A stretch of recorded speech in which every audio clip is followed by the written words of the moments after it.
લક્ષ્ય ન્યૂઝ, એક નજર, એક લક્ષ્ય. ચોટીલા ડુંગર ઉપર શ્રી ચામુંડા માતાજીના મંદિરે દશનામ ગૌસ્વામી પરિવાર દ્વારા દર વર્ષે પરંપરાગત રીતે હોળી પ્રગટાવવામાં આવે છે. ચોટીલા ડુંગર ઉપર શ્રી ચામુંડા માતાજીના મંદિરે દશનામ ગૌસ્વામી મહંત પરિવાર દ્વારા દર વર્ષે પરંપરાગત રીતે હોળી પ્રગટાવવામાં આવે છે.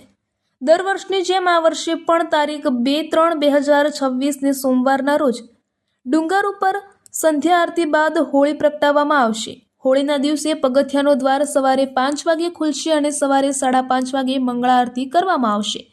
તારીખ 3-3-2026ના રોજ પૂનમના દિવસે નીચે પગથિયાનો દ્વાર રાત્રે 2:30 વાગે ખુલશે અને 3 કલાકે મંગળા આરતી કરવામાં આવશે. ભક્તજનોને ખાસ જણાવવાનું કે તારીખ 3-3-2026ના રોજ ચંદ્રગ્રહણના દિવસે પણ દર્શનાર્થીઓ માટે મંદિર રાબેતા મુજબ આખો દિવસ ખુલ્લું જ રહેશે.